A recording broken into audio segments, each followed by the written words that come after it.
Hi friends, Cat Recaps here. Today I am going to explain a movie called The Killer, a story about a cold and emotionless assassin who never makes mistakes, until one missed shot turns his entire life into chaos. Now hunted by dangerous killers and losing control of his own mind, he's forced into a deadly game of survival where one wrong move means death. But before we jump in, please like and subscribe for more recaps. A professional assassin is hiding out in a small apartment in Paris, waiting for a target staying in a hotel across the street. He spends day after day sitting near the window with his sniper rifle ready, barely moving except to drink water, stretch, or do quick workouts to stay focused. The job is taking much longer than expected, and after almost a week, he's getting frustrated. One afternoon, he leaves the apartment to grab food. To avoid attention, he acts like a loud German tourist because he believes people in Paris usually avoid them. Before leaving, he checks that his scooter is still parked nearby in case he needs a quick escape. He picks up some McDonald's and calls his handler, Eddie, asking if there's any update on the target. Eddie still has no information, which only makes him more annoyed. After the call, the assassin destroys the phone so nobody can track it. Later that night, he prepares his sniper rifle and suddenly hears someone outside his room. He quickly gets into position, ready to fire if needed, but it turns out to be the building superintendent delivering mail. Once things calm down again, he goes back to watching the hotel. He carefully cleans everything he touches, even wiping down the sink after brushing his teeth so he leaves no DNA behind. To avoid missing the target, he sleeps in short bursts. He sets his watch alarm to wake him every 10 minutes so he can keep checking the hotel window. Finally, in the middle of the night, the target arrived. The assassin immediately gets focused. He sets up the rifle, adjusts his position, listens to music through his MP3 player, and even checks his heartbeat to stay calm before taking the shot. Inside the hotel room, the target is distracted with a woman entertaining him. The assassin waits patiently for the perfect moment, but just as he fires, the woman suddenly steps in front of the target and takes the bullet instead. Everything instantly goes wrong. Security rushes to shut the curtains, blocking his view before he can fire again. Knowing the police will arrive soon, he quickly packs his gear and escapes the building. He jumps on his scooter and speeds through the streets of Paris while sirens start getting closer behind him. As he rides, he gets rid of evidence by tossing items into sewers and garbage trucks. He takes sharp turns and even rides down stairways to lose anyone chasing him. Eventually, he reaches a river, abandons the scooter, and throws his helmet into the water. At a gas station, he changes clothes, shaves, and cleans up carefully before taking a cab to the airport. He also throws away the final piece of his weapon before entering the terminal. This failed mission clearly shakes him up because he's never missed a target before. When a police dog stares at him in the airport, he starts panicking and rushes to the bathroom to calm himself down. He calls Eddie again, but Eddie is furious about the failed shot. The assassin hangs up mid-conversation and destroys this phone too. Using a fake identity, he boards a flight out of Paris. While waiting for takeoff, he notices a suspicious man nearby watching him. After landing at another airport, he changes identities again and buys another ticket. But when he sees the same suspicious man there too, he becomes paranoid and decides not to continue flying that night.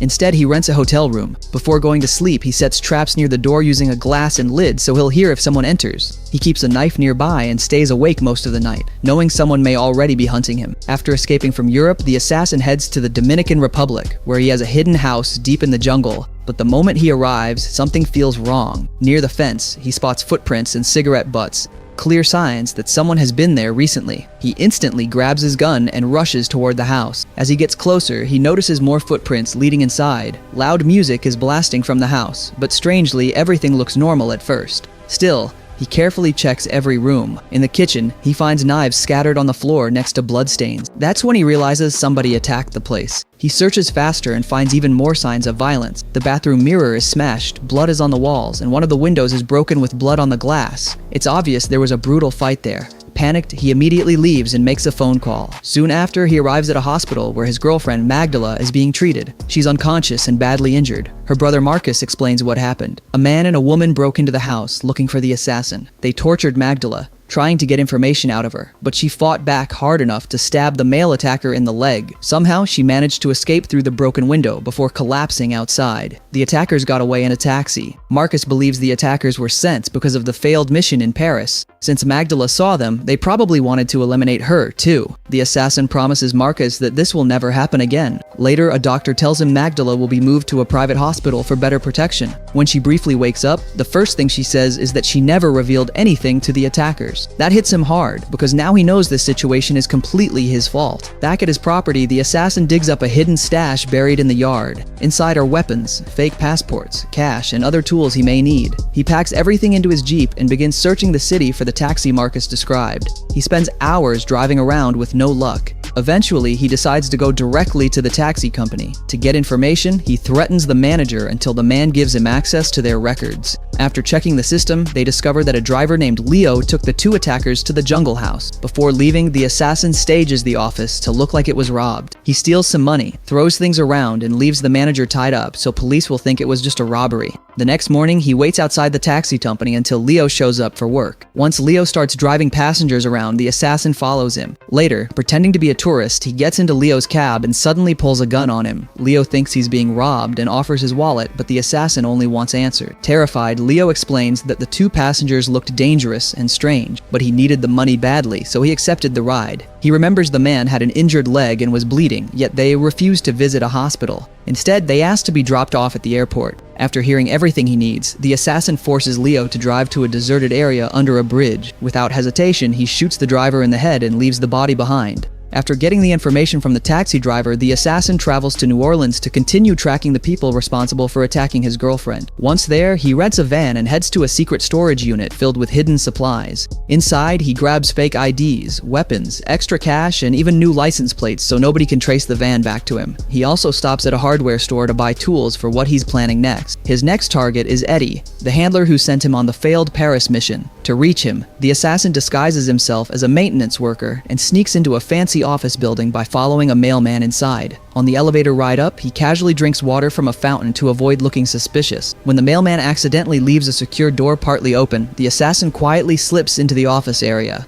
Inside, Eddie's secretary Dolores is shocked when she suddenly sees him holding a gun. He quickly takes her phone and computer so she can't warn anyone. Then he forces her to lead him directly to Eddie's office. When they arrive, Dolores ties Eddie to a chair while the assassin watches. After locking things down, he starts questioning Eddie about the two assassins who attacked the jungle house. Eddie admits he made a deal with a powerful client after the Paris mission failed. He says he never expected the assassin to go back home, which is why things got messy. The assassin destroys computers in the office with a nail gun so no information can be recovered later. Eddie keeps warning him to disappear and leave the country, but the assassin refuses to stop asking questions. Finally, when Eddie still refuses to give up the names he wants, the assassin shoots nails directly into Eddie's chest. Badly wounded, Eddie tries crawling toward a phone after the assassin calls emergency services, but he collapses before reaching it. Within seconds, he dies on the office floor. After that, the assassin checks on Dolores, who's hiding in the bathroom trying to calm herself with medication. She agrees to help him find the names of everyone involved, but she asks for something in return. She wants a death that won't look suspicious so her children can still receive insurance money. At first, it seems like the assassin might actually do it, but instead, he unexpectedly frees her. Even though he's trained to avoid emotions, he still shows a small amount of mercy. Dolores nearly faints when she sees Eddie's body, but she eventually helps move everything. Together, they load Eddie's body and broken computers into a large trash bin and take the elevator downstairs. During the ride, another tenant jokingly asks if there's a dead body inside the trash container,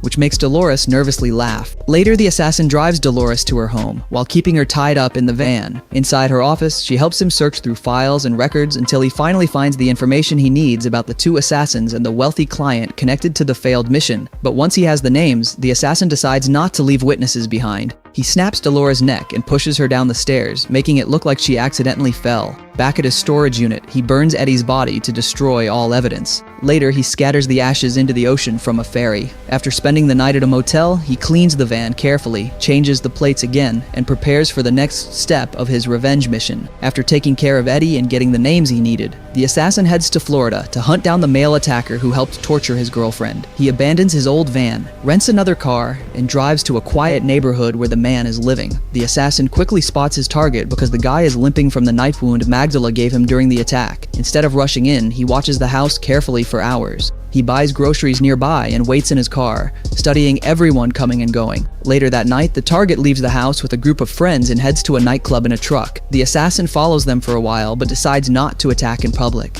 Instead, he returns to the house and waits patiently for the man to come back alone. Eventually, the target returns home. The assassin quietly approaches the property, but there's one problem. A large aggressive dog starts barking at him from behind the fence. To deal with it, he throws over some food mixed with sleeping medicine. The dog eats it immediately. A few minutes later, the animal passes out, giving him a chance to sneak inside the property unnoticed. Once inside, he carefully moves through the dark house, room by room, searching for the target. But suddenly, the huge assassin attacks him out of nowhere. The guy is massive and incredibly strong, Within seconds, the two men are fighting violently through the house. During the struggle, the assassin loses control of his gun, and it slides under a bed. The bigger man smashes him through furniture, throws him into walls, and even crashes him through a closet window. It quickly turns into a brutal hand-to-hand fight where both men are desperately trying to survive. The assassin tries using anything he can grab as a weapon: vases, decorations, even pieces of furniture. At one point, he jumps onto the brute's back and tries choking him out, but the man slams him backward into walls and tables to break free. The entire house gets destroyed as they continue smashing into everything around them. Eventually, the assassin grabs a fireplace poker and starts fighting back more effectively. He hits the brute several times, injuring his leg and slowing him down, but the larger man refuses to quit.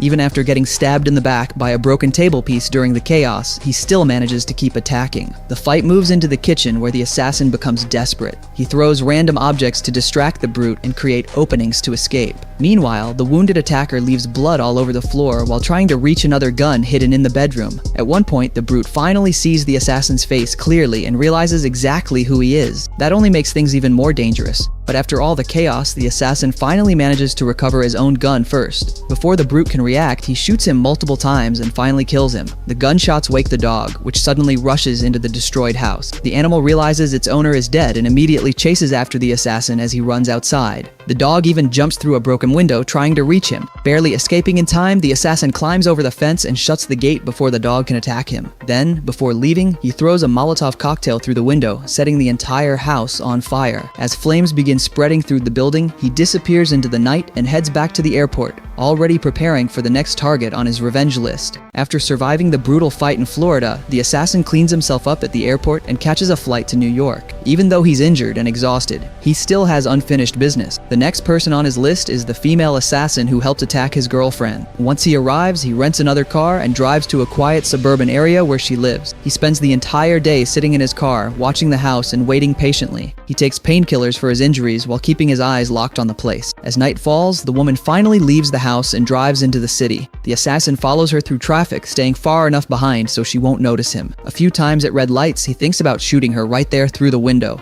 But every time he's about to act, police sirens nearby make him hesitate. Eventually, the woman enters a fancy restaurant. The assassin quickly follows her inside and sits directly at her table before she can react. He secretly removes the gun from her purse, making it clear he's in control now. Surprisingly, she stays calm. Instead of panicking, she immediately realizes who he is and accepts what's probably about to happen. She orders expensive whiskey and decides to enjoy her final moments instead of fighting right away. During dinner, the two have a strange conversation. She asks about Eddie and actually smiles when she learns he's dead. She explains that for people like them, killing is just business. She claims she never had anything personal against him or his girlfriend. She was simply doing a job. The woman even tries offering him food and drinks, but he refuses at first because he doesn't trust anything. Then she starts telling him an old story that acts like a lesson about killers and survival. While talking, she points out something interesting. She believes he came all this way because deep down he wanted reassurance after failing the shot in Paris. According to her, he needed to prove to himself that he still had control. For the first time in a long while, the assassin actually relaxes a little and takes a drink, but the moment doesn't last. After leaving the restaurant, they walk together through a cold park covered in snow and ice. Suddenly, the woman slips on a staircase and asks him for help getting back up, but the assassin notices something suspicious. Hidden in her hand is a knife. She was pretending to fall so she could get close enough to attack him. Without hesitation, he pulls out his gun and shoots her in the head before she can move. With both assassins dead, only one person remained, the wealthy client behind everything. The assassin travels to Chicago and begins watching the luxury apartment building where the man lives. He learns the man's name is Clay and studies his daily routine carefully. He notices Clay regularly visits a private gym inside the building. Trying to break in directly doesn't work because security is too tight, so instead, the assassin gets creative. He secretly photographs the locks, orders special tools online, and even signs up at the same gym to blend in. The next morning, he purposely bumps into a janitor and secretly copies the worker's security key card using a small electronic device. Later, in the locker room, he clones another access card from Clay's locker, giving him full entry into the residential area. That night, he finally sneaks into Clay's apartment. Clay is completely shocked to find a stranger waiting inside his living room. At first, he has no idea why the assassin is there, but after seeing details from the failed mission, he finally understands. Instead of denying everything, Clay calmly explains that he never actually wanted the assassin dead. He says Eddie convinced him that cleaning up loose ends was necessary after the failed mission, but he claims he didn't fully understand what that meant. The assassin studies him carefully and eventually decides to believe him. at least for now. Instead of killing Clay, he gives him a warning. If Clay ever tries to target him again or exposes his identity, he'll come back and finish the job personally. After that, the assassin quietly leaves the building. In the elevator, he destroys all remaining evidence connected to the mission and later throws it away on the street. Finally, he returns to the Dominican Republic, where Magdala is slowly recovering. After everything that happened, he chooses to stay by her side, finally stepping away from the violent life that nearly destroyed them both. Make sure to subscribe and turn on notifications for more stories like this. Thanks for watching.